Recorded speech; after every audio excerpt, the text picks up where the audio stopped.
Rhythm is incredible. Rhythm activates our motor cortex. It's an incredible tool for building speech and language skills because it's getting our priming and timing our oral motor skills. It's engaging our body. It's when we hear rhythm or participate in a rhythm activity with other people, we're in training with each other and building those kind of that pro-social behavior and connection with other people and fostering that sense of connection. And so with rhythm, I tend to go pretty steady. A lot of the kids that I work with really benefit from what you said, structure, predictability, and just a steady grounding rhythm. I have several songs that a lot of them I don't use a recording for, and I'll come in. If I have a group that comes in with energy, I'm not going to go to my slowest, calmest song because it's that natural.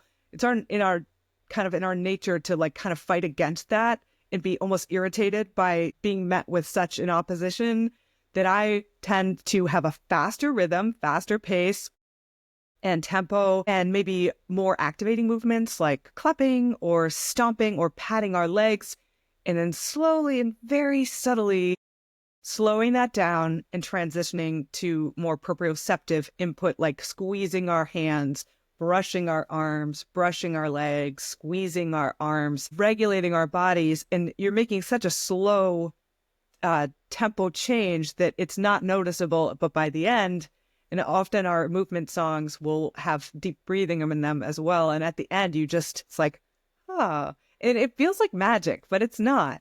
It's music, and humans are we're so primed for music. We're such musical beings, it's across culture. And so if I do this with a recorded song, I may start it at like 106. So I'll make a little beat or something in GarageBand, and we'll be moving to it very structured. I like to do purposeful movements. Again, starting with maybe clapping and stomping, and then we're going to move to squeezing our hands, brushing our legs, squeezing our head.